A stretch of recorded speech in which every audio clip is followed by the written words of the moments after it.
Ya, Bapak minta tolong kepada kalian untuk fokus dan konsentrasi agar paham dan mengerti ya apa yang ingin kita jelaskan di pertemuan kali ini. Ya, kemarin kita sudah membahas tentang dosa-dosa besar berkaitan dengan akidah akhlak.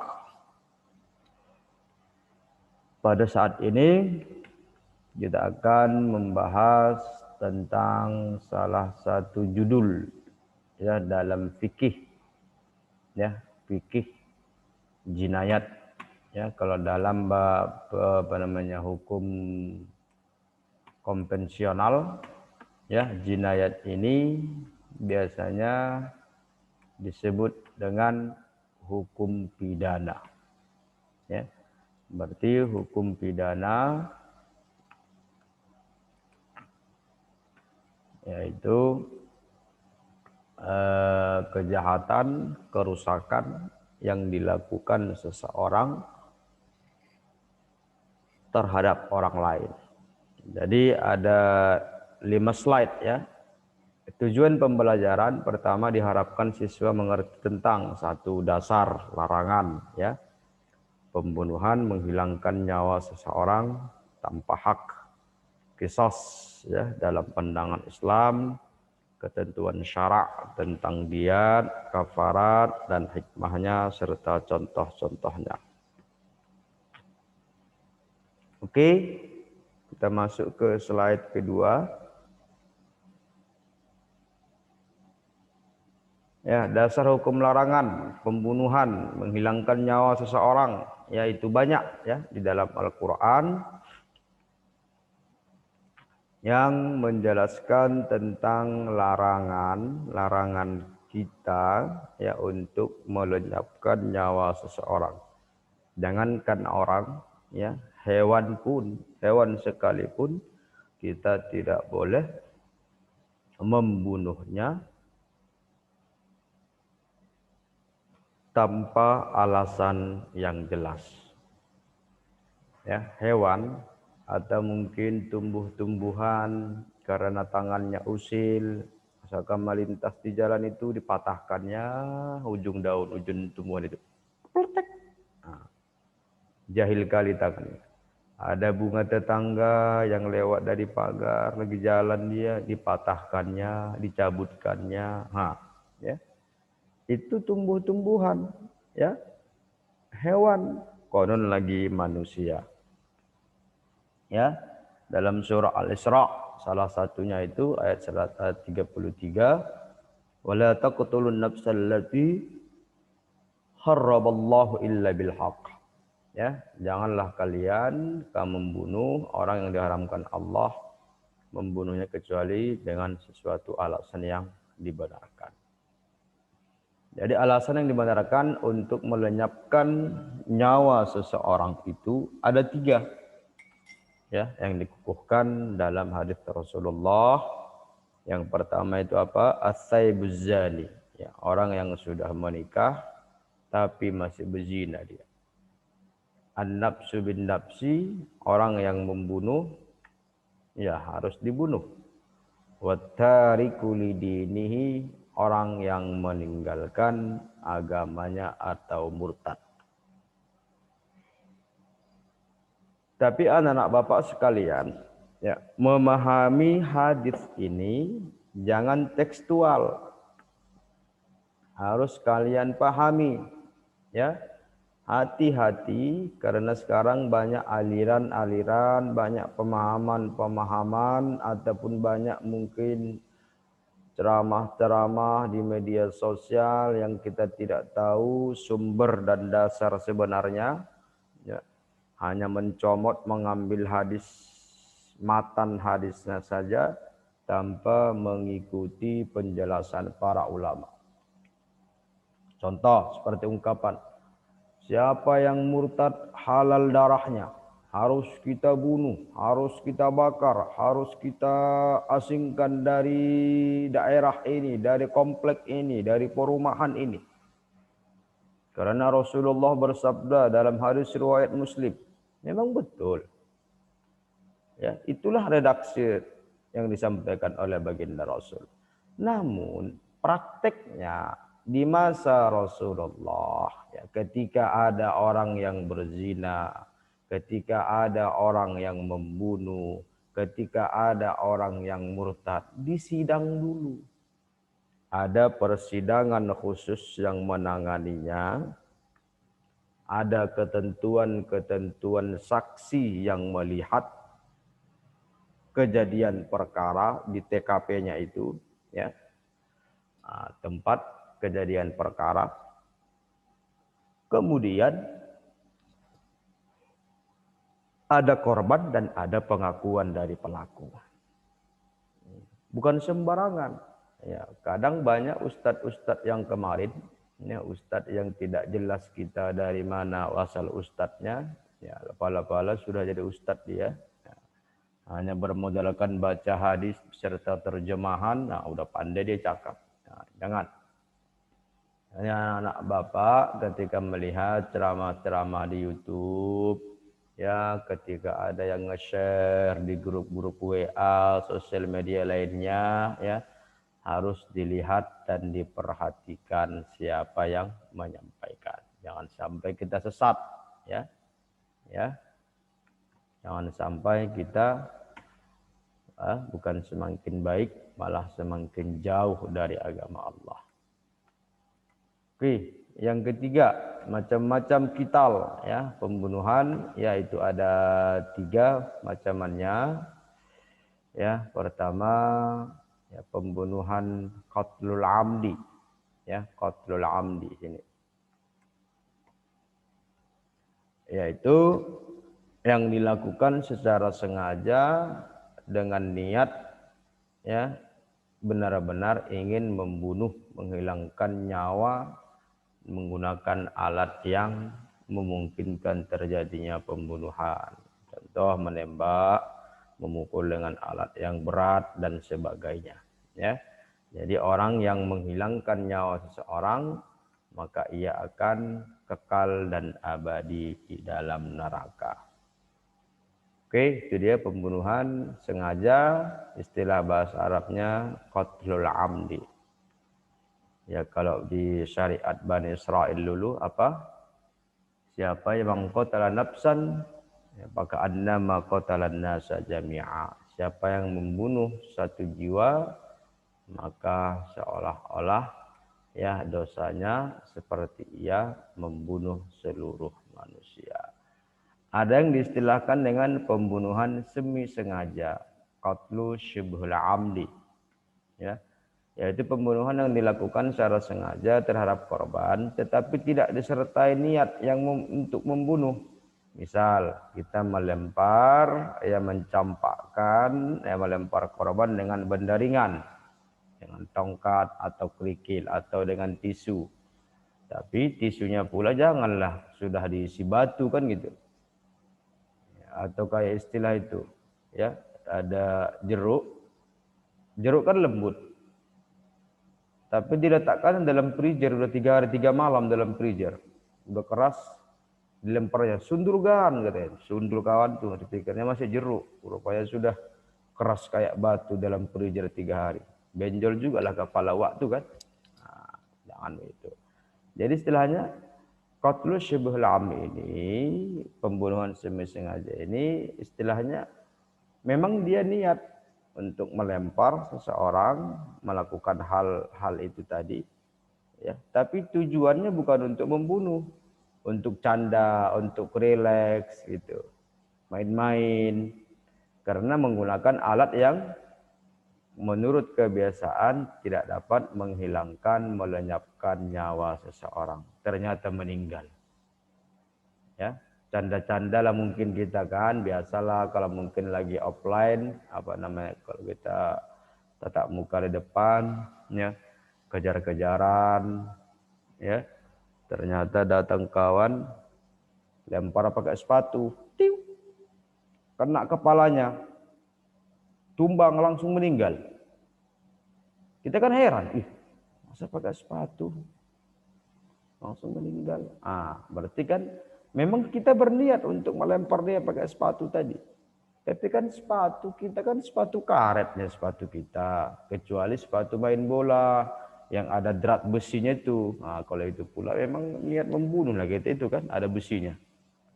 Nah, jadi istilahnya menggunakan alat yang tidak biasa, ya, menurut kebiasaan tidak dapat melenyapkan nyawa seseorang. Jadi kalau pembunuhan sengaja tadi, ya dia harus dikisos. Kisos itu dibalas dengan sebagaimana ia melenyapkan nyawa seseorang tadi, maka nyawanya juga harus dilenyapkan. Itu kalau hukum Islam. Tapi semuanya itu ya dengan catatan seluruh anggota keluarga korban harus setuju. Sedangkan syibhul amdi ini ya dia harus membayar denda, membayar diat ya karena dia telah menghilangkan nyawa seseorang. Oke, Bapak, mungkin dapat kalian baca lebih jelasnya lagi. Oke, poin kelima ya, poin yang kelima itu pembunuhan karena kesalahan ya, khilaf dia. Ya, niat mau melempar mangga ya, lagi musim mangga ini. Enak kali mangga waktu dilemparnya pakai batu. Ya, ternyata ya nggak tahu dia di dekat pohon mangga itu di sudut sebelah barat ada uak-uak lagi berteduh, lagi tidur-tidur. Kan biasa itu kan di bawah pohon mangga teduh sejuk sore-sore waktu lagi minum-minum kopi atau merokok-merokok santai, golek-golek atau lagi baca-baca koran tidur. Datanglah anak ini pulang ngaji kan, pulang ngaji sore, wih ada mangga, kita lempar yuk, dilemparnya pakai batu. Mangga tak jatuh, waktu yang lewat. Lupa bernapas, kena kepala waktu kan. Inna lillahi wa inna ilaihi raji'un. Panik, pucat, takutlah tadi. Anak yang pulang ngaji mau makan mangga. Jangankan mau makan mangga, masuk penjara lah dia kan. Nah, gak sengaja. Nah, ini yang dinamakan dengan pembunuhan karena kesalahan. Niat dia tadi mau melempar mangga, ya, kelewatan, terlalu semangat, kena uak-uak yang lagi golek. Atau biasanya ini pemburu, ya, niat mau nembak buruan, baik rusa dan sebagainya, rupanya pelurunya itu meleset. Rusa enggak kena, rupanya ada petani yang sedang di ladangnya kena. Atau mungkin rusanya kena tembus. Ya, karena ada rongga-rongga ke leher kan dia lunak. Atau bagian sini ada yang lunak itu. Ada bagian-bagian organ tubuh lain yang lunak dia, kopong.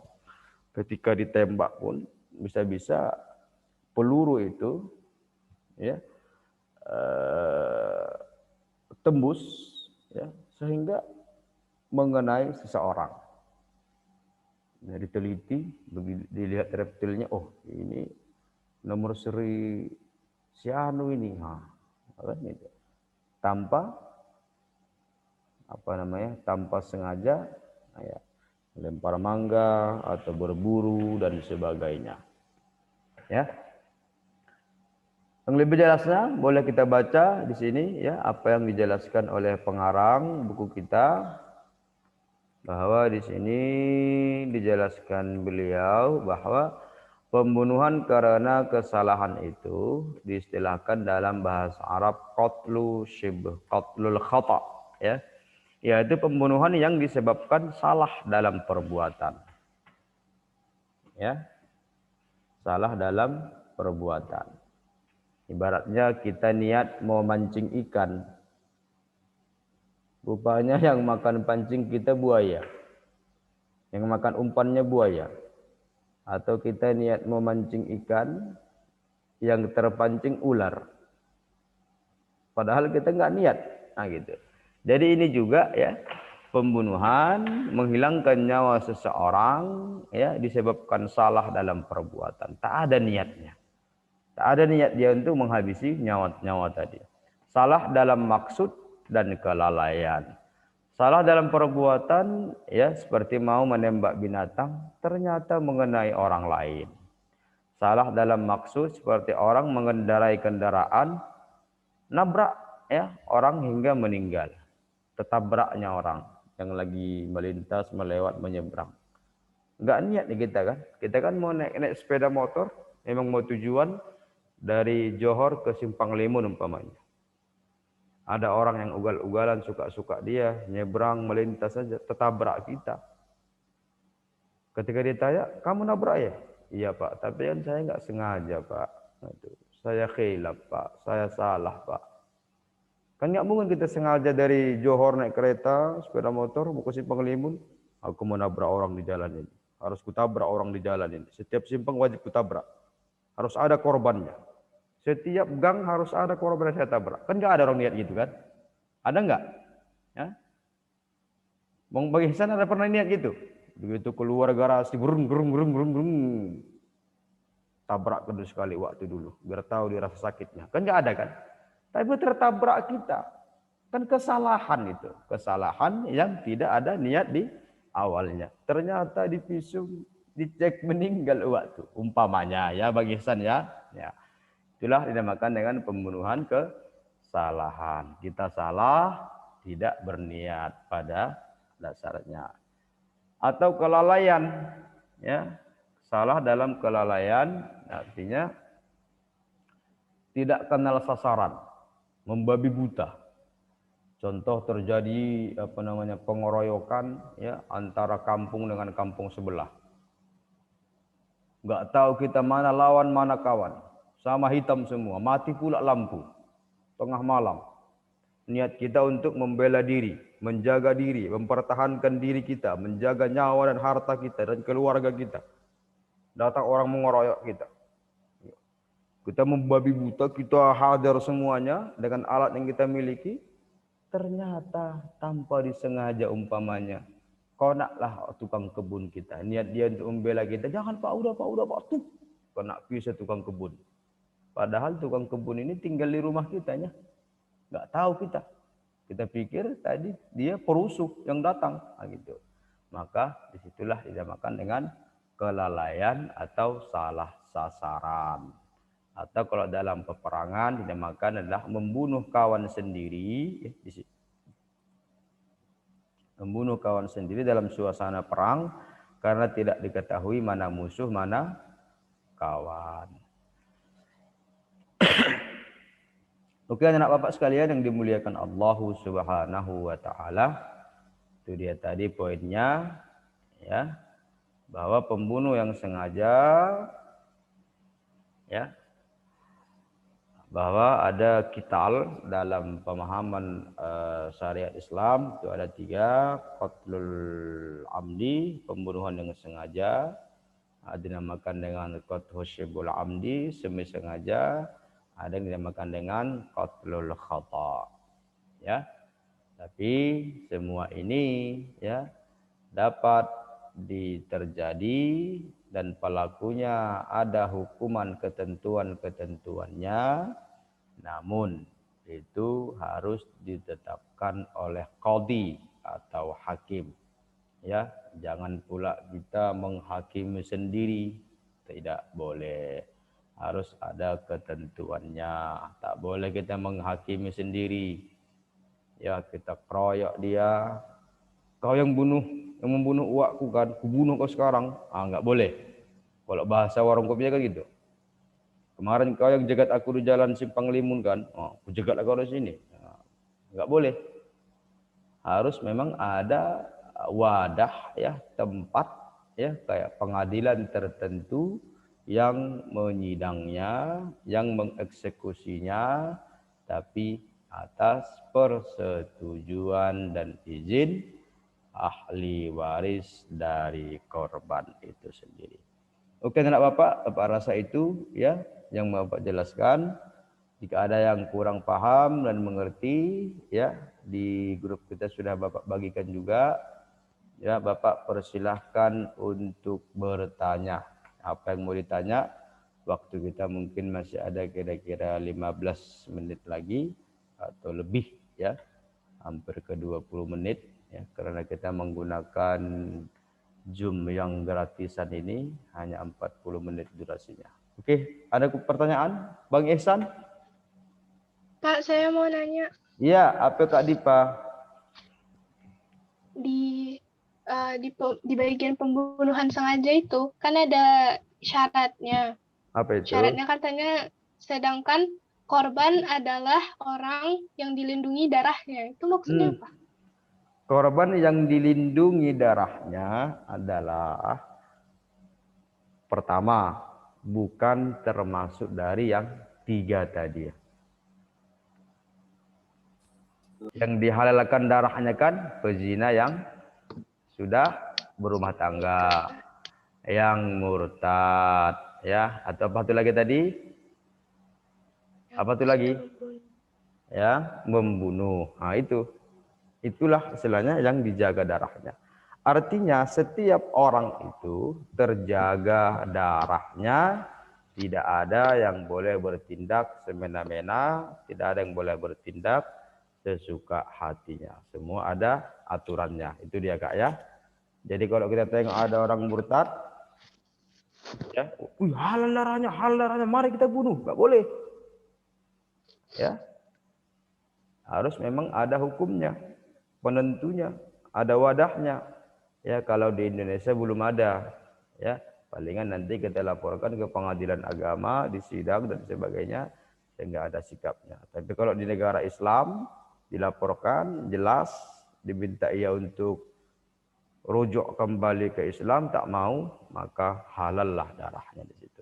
Itulah dimaksud dengan yang halal darahnya dan yang dijaga darahnya tadi adalah seluruh manusia. Ya. Oke, ada lagi? Yuk, sama-sama Kak Dipa. Bang Ihsan? Bang Moreno, dari tadi ketawa-ketawa aja, lucu-lucu aja dapatnya. Bang Moreno, ya, Pak. Dari tadi Bapak Saya agak... mau nanya, Pak. Iya, mantap Bang. Apa itu? Kalau yang terakhir tadi itu, Pak, kan dia nggak sengaja kan, Pak? Itu perlu bayar denda juga, Pak? Iya. Jadi kalau dia tidak sengaja, ya, karena kesalahan, maka dia bayar denda 100 ekor unta. Coba hitung. Kalau 1 ekor unta sekarang kira-kira berapa Bang Moreno? Kurang tahu juga, Pak. Kalau lembu berapa sekarang 1 ekor? Kira-kira. Siapa sini saudagar lembu ini? Biasanya kalau orang-orang daerah Labuhan Batu yang banyak sawitnya, biasanya sawitnya itu ada lembunya itu. Dijaga di situ. Ya, kalau umpamanya lembu sekarang masih puluhan, 15-an, lembu ya, kalau unta sekarang kira-kira 35 sampai 40 juta per ekor. Standarnya. Itulah kalikan 40 juta, 4 kali 100 berapa itu? 40 juta kali 100. Siapa yang jago matematika ini? Coba. 4 miliar. 4 miliar. Nah, itulah dia. 4M. Bukan ember ya, 4M. Mau dari mana kita dapat itu? Tapi, kalau memang ada kata maaf, damai-damai dengan korban, keluarga korban, boleh berkurang itu. Dijelaskanlah pula, kan nanti jelaskan di depan persidangan. Maaf Pak, saya tidak sengaja. Saya kan jalan bukan pal kencang-kencang kali ya Pak. Selagi masih bisa saya gas kereta itu, saya gas terus. Ya, lupa saya ngerem, kata Bang Moreno. Ya makin berat lah hukumannya Bang. Tapi kok saya kan Pak naik kereta cuma lari-lari 20, 40, 60-nya. Cuma hanya uak itu nyebrang nggak nengok kiri, nggak nengok kanan. Lampu sennya nggak ada. Lupa pula waktu bawa kacamata, rabun lah. Dipikirnya lurus saja, rupanya sudah jalan besar. Oh, dikatakan hakim, iya, melihat, menimbang, memutuskan, ya maka berkuranglah nanti hukumannya itu. Atau mungkin ahli musibah, ikhlas dan sebagainya. Kita ya mungkin hanya sekadar belasungkawa dan sebagainya. Yang penting kalau kita melakukan kesalahan, jangan lari. Ya, kalau kita lari makin berat nanti permasalahannya itu. Oke, ada lagi anak Bapak? Julfikri Anwar. Yang lain ini.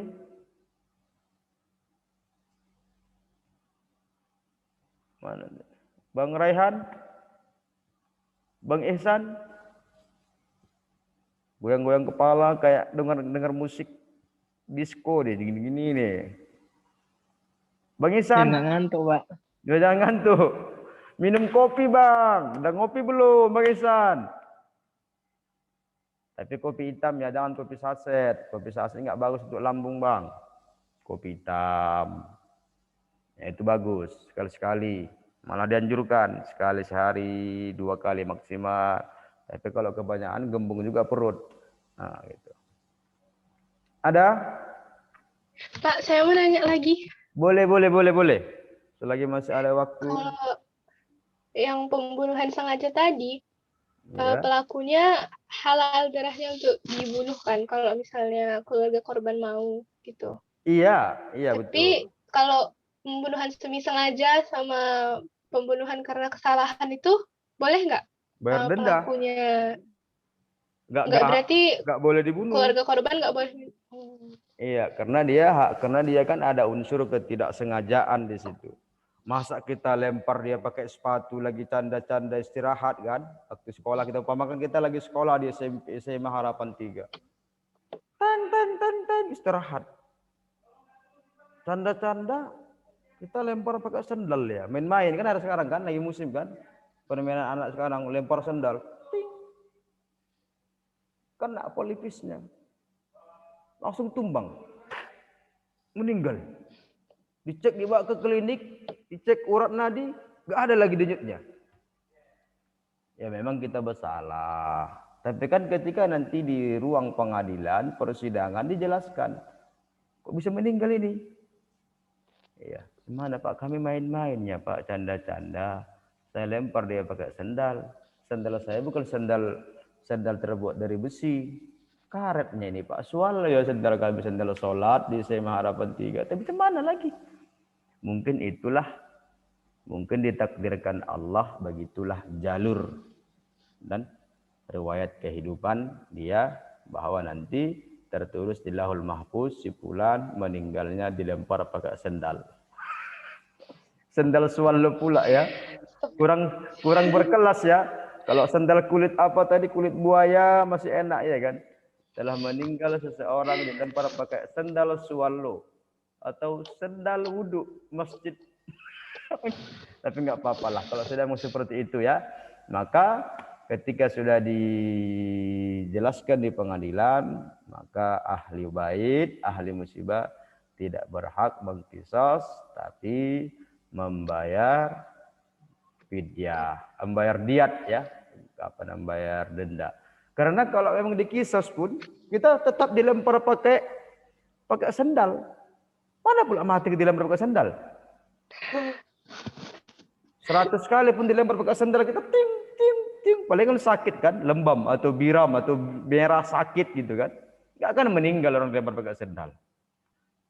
Cuma inilah hal-hal yang jarang terjadi, makanya tidak dibolehkan diberlakukan kisos tadi. Itu dia ya. Ada lagi? Anak Bapak? Makasih Pak. Oke, anak Bapak sekalian ya. Semoga pertemuan ini bermanfaat. Lebih dan kurang Bapak mohon maaf ya. Durasi Zoom kita tinggal 1 menit lagi nih, 1 menit 46 detik. Ya, lebih dan kurang Bapak mohon maaf. Semoga apa yang Bapak jelaskan bermanfaat buat kita. Jika masih ada pertanyaan ya, Bapak tunggu baik di Edmodo kalian tanya atau di grup WA kita. Kalau malu dibaca kawan-kawannya boleh japri. Ya, tapi japrinya sopan lah pula. Buatlah nama. Kadang Bapak nggak tahu kan nama kalian di ID WA itu kan ada siapa-siapa aja. Kadang Ucok, Wak Labu, Entah siapa-siapa aja. Kalau Bapak simpanlah semua nomor kalian, hang HP Bapak nanti. Jadi secara etikanya, Assalamualaikum Pak, saya Dipa Syakira, umpamanya. Kelas 11 Mia B. Mau bertanya Pak tentang materi kita tadi, gini. Ah, boleh. Jadi Bapak tahu, oh si Anu. Ini kadang nomornya enggak entah macam mana, nama enggak jelas. Bapak takut juga Bapak kan, entah kena sadap nanti WA Bapak kalau dijawab ini. Ah gitu. Oke ya. Lebih dan kurang Bang Raihan, ketawa-ketawa dari tadi, semangat terus ya semua anak Bapak. Oke, semuanya on kamera. Bapak mau absensi. Hitungan 3 on kamera karena waktu kita tinggal beberapa detik lagi nih. Kita khawatir nanti nggak sempat dipoto, sudah off sendiri dia. Tinggal 20 detik lagi nih meninggal. Habis jamnya. Oke ya, kita ada 22 orang.